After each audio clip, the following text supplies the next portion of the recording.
Once again, good morning. Why did Jesus give us these two greatest commandments about love? Ganong gihatag ba ni Kristo kanato kining duha ka labing dako nga mga sugo? Out of the commandments nga anaa panahon ni Kristo, in fact, the Ten Commandments were the first commandments nga gihatag sa Ginoo sa tao. Okay? The first 5 commandments speaks about the commandments towards God. And the other half of the commandments speaks about the commandments batok sa imuhang isig ka tao. Okay? So the first 5, okay, it's about God. Okay? And then the other remaining 5, it's about our neighbors, okay? The people around us. And then, over time, sadyang milabay ang daghan nga panahon, kining napulo ka sugo, nabahin-bahin na ni siya. Okay? In fact, nidaghan pagyod until it reached to 612. Okay? That's why gitawag na siya nga the book of Torah. Okay? Meaning it contains the commandments kay na define naman gud siya pag-ayo. Okay? Let's say for instance, the 6th commandment, it says, thou shalt not steal. Okay? So, ang thou shalt not steal is not just about kanang stealing in general, kundi gi-define pag siya nga unsa man nga klase nga pangkawat. Dili lang, it's not about the stealing of goods, okay? But it's about also stealing God's time, stealing the tithes that is for God. So, ingana nagkadaghan ang commandments. But Jesus summarized these commandments into 2. Okay? Yung siya nga, the first one is this: Hear, O Israel, the Lord your God is one. Love the Lord your God. Okay? About sa Ginoo. Okay, kaduha, love your neighbor as yourself. So, it became simple. We needed these commandments about love aron nga maayo ang atong kalibutan sa mga pag-antos niini. Okay? Let me give you an example. If aduna lay gugma, okay, ngadto sa Ginoo o ngadto sa atong isig katawo, karon unta walay tao nga gigutom, walay tao nga pobre, walay tao nga nabilin pa karon sa ospital. Ngano man, tungod kay naaman tay gugma. Wala tay gutomon karon, ngano man tungod kay kung nahigugma ta sa Ginoo, pakan-on nato ang gigutom. Okay?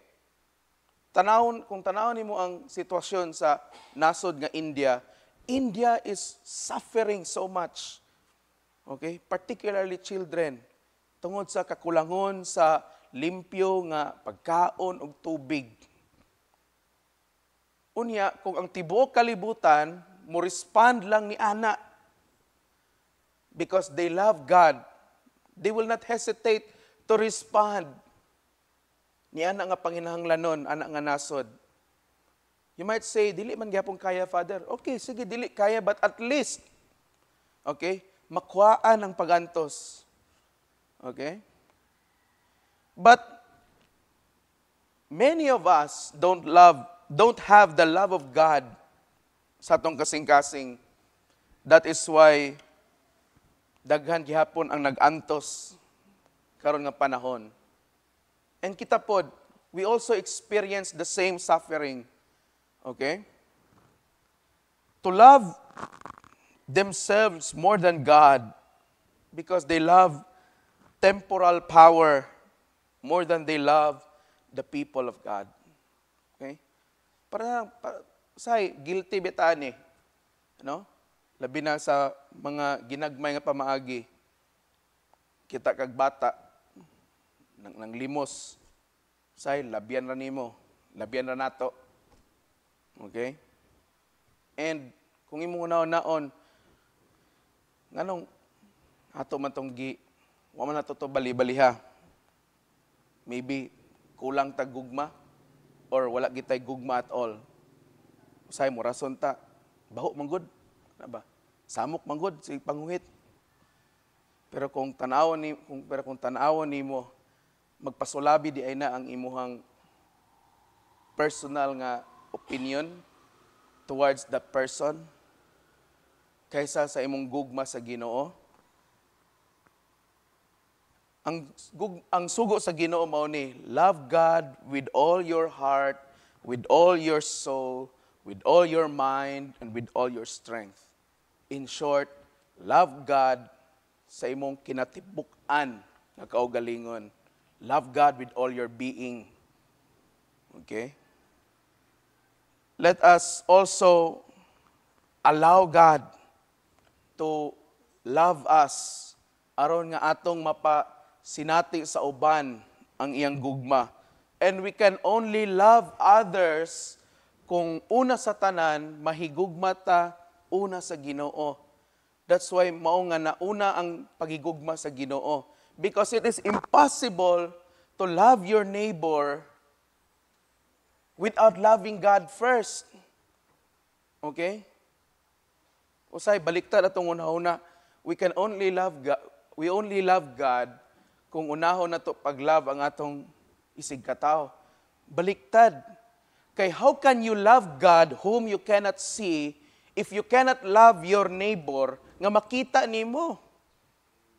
That's like saying unsaon nimo pagtuman sa sugo sa Ginoo kung di gani ka katuman sa sugo sa imong mamagpapa. Ha? That's very impossible to do.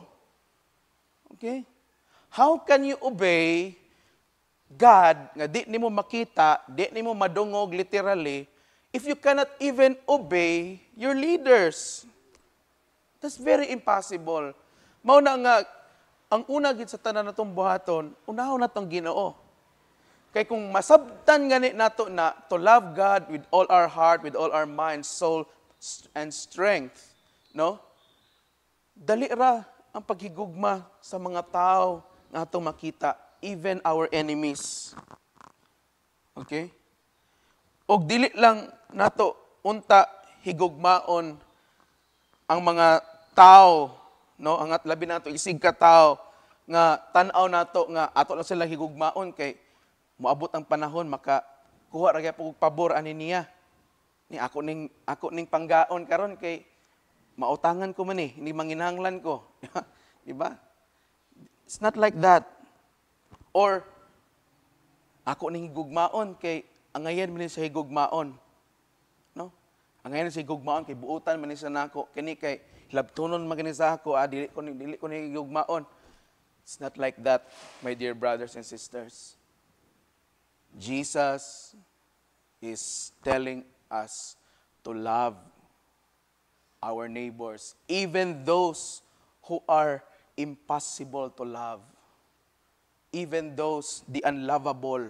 Katong tan-aw nimo nga, di gini pwede higugmaon. Gisugo gyapon tas Ginoo nga higugmaon na sila. Amen? Kaya nga naman, for this is the true measure of love. Mauni ang tinuod nga sukod sa gugma. Pagkaya ganit nimo na buhaton kanang higugmaon nimo imong kaaway, higugmaon nimo ng tao nga di nimo ganahan, higugmaon nimo ng kanang mga tao nga imposible higugmaon, then buot pasabot nga gihigugma nimo pag-ayo ang Ginoo sa imong tibuok kinabuhi. We cannot be selective with our love. Dili ta pwede nga mamili ta kung kinsa lang atong higugmaon. Okay? It's not like that. Parehas na sa dili ka pwede mamili kung kinsa lang imong balibalihon. Ha? Dapat you are a person for all. Dapat usa ka katawo nga para sa tanan. Okay? Murabag kuan ba? Murabag si Sharon Cuneta. Kulba kayo og kanang celebrity kuan moniker. Star for all seasons. Kulba kayo. Bituon sa tanang panahon. No? So bahalang nagbagyo na, bituon lang gid gyapon. Di ba? Dapat ingana pud ta. a Christian for all season. Okay? Dili kay season nga Christian, ano ba?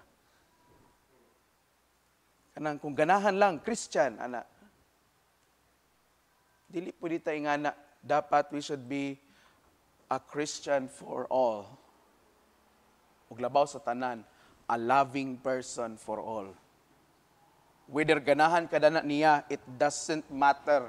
Your opinion doesn't matter before God because God has the final say. O gisulti na sa Ginoo ang iyang gusto isulti.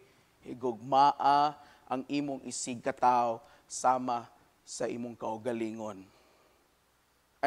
When I read this, I remember the words of Saint Paul, okay, in Ephesians, I believe, chapter 5. Saint Paul was talking about married couples and niingon siya nga kanang higugmaon kuno nimo ang imuhang bana or asawa sama sa imong paghigugma daw sa imong kaugalingon. Kay unsaon kuno kay kung dili kuno nimo inganaon paghigugma, imposible daw nga mahigugma ka sa Ginoo. Kay naa ba kunoy tao nga nahigugma sa iyang kaugalingon nga dili magatiman sa iyang kaugalingon, di ba? Sahay may makita sa atong kaugalingon. And that's the reality. Di ba? Ampingan ginato atong kaugalingon, manglusyon, mangnudnod, manghilamos, magpagwapo, di ba? Pero pag abot sa uban, murag trapo atong tanaw sa ila. Di ta kabalo. O wala tay gugma nga mo atiman nila mo abi-abi nila. Kaya nga atong gisiguro ang atong kaugalingon. That's why beware sa sugyot sa kalibutan nga unaha imong kaugalingon, siguroa imong kaugalingon. Magbantay ta ana nga mga pulong. Higugmaa imong kaugalingon. Okay? Wala ko ningon nga dautan na maghigugma sa kaugalingon, pero usahay nga sobraan ra pud ta. No? Mas daghan pa nga atong gugma nga gihatag nato sa atong kaugalingon kaysa gugma nga atong gihatag sa atong isigkatawo. Tanawa imong palibot, daghang mga tao karon nag-antos. Unsa may gi-contribute nimo aron maalibyuhan na nga pag-antos nila? Or ikaw na hinuon ang rason nganong samot sila nga nag-antos. That's why when the scribe, katong scribe nga nangutana kang Jesus bahin niini, okay, ningon siya nga, well said, teacher. You are right when you say to love the Lord your God and with all your heart. Ningon pag siya nga, you are also right when you said to love your neighbor as yourself. Tungod kay walay kapuslanan ang tanan nga mga halad. Kung dili nimo higugmaon nimong isigkataw. Og si Jesus na amazed sa tubag sa maong scribe. Og niingon siya nga, tungod sa imong gitubag, dili ka halayo sa gingharian sa Dios. Ha? So, unsa day pod pasabot? The kingdom of God is a kingdom of love. Ang gingharian sa Ginoo, gingharian sa paghinigugmaay. Amen? Mao ang gingharian sa Ginoo. It's about love. It's not about power. It's not about kanang about position. Okay? Mag-unsa na imong position nimo kung wa kay gugma sa uban. Wa kay gugma sa Ginoo. Di ba? Nagapong adlaw na ay gi-post sa group chat sa youth, no? Niya ang post nag-ingon na ay usa ka lalaki nag-comment, ningon siya nga ngano kunong magsigi kuno tag kanang credit sa Ginoo ba sa tanan natong mga hago, nganong sa Ginoo kuno nato i-credit nga wala mo kuno nag-apil ang Ginoo sa paghago nato. Atoa man kuno na hago. Kita kuno 24/7, kita kuno ang nagbudlay ana. Unya ingon pagit siya 2024 na pero sa Ginoo lang gyapon sige credit. No? Mga kaigsuonan bisag unsa pay imong maabot sa kalibutan. Okay? Bisag unsa pa kataas nga posisyon, imong mahawiran hini nga kalibutan, okay? Wala nay pulos ang tanan kung wala kay paghigugma sa Ginoo o paghigugma sa imong isig katawo. Mahimo lang kang diktador niya na. Mahimo lang kang mahimo lang kang power icon niya na. Pero dili gid ka serve sa imong tinuod nga purpose. Mao na nga at the end of the day, ang gugma gyud ang magpatigbabaw. Bisag unsa pa kakasuko sa imong isig katawo, sa imong silingan tungod silang gibuhat sa imo, at the end of the day, hinaot nga gugma ang magpatigbabaw. Ang gugma maoy mudaog. Okay? Love wins. The love of God, in particular, wins. Lain na rab ning love wins karon kay gigamit rab sa LGBT. #LoveWins. Diba? The love of God will always win. The love of God will dispel the darkness nga naa sa atong kasing-kasing. The love of God will destroy any barriers and borders that hindered us nga dili ta makahigugma sa uban. Okay? The love of God in Romans chapter 5 verse 5. And this hope will never disappoint, for the love of God has been poured in our hearts. That is why it's not impossible for us nga dili makahigugma tungod kay gibobo na sa Ginoo ang iyang gugma diri sa atong kasing-kasing. God created us to love and to be loved. Okay? Mabitaw nga mingon natong mga ginikanan nga ang bunga gid sa among gugma kay kini siya.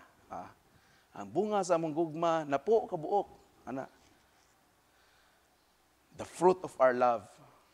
Okay? Kita. What is the fruit of our love for Jesus? It is loving others as ourselves. Please stand.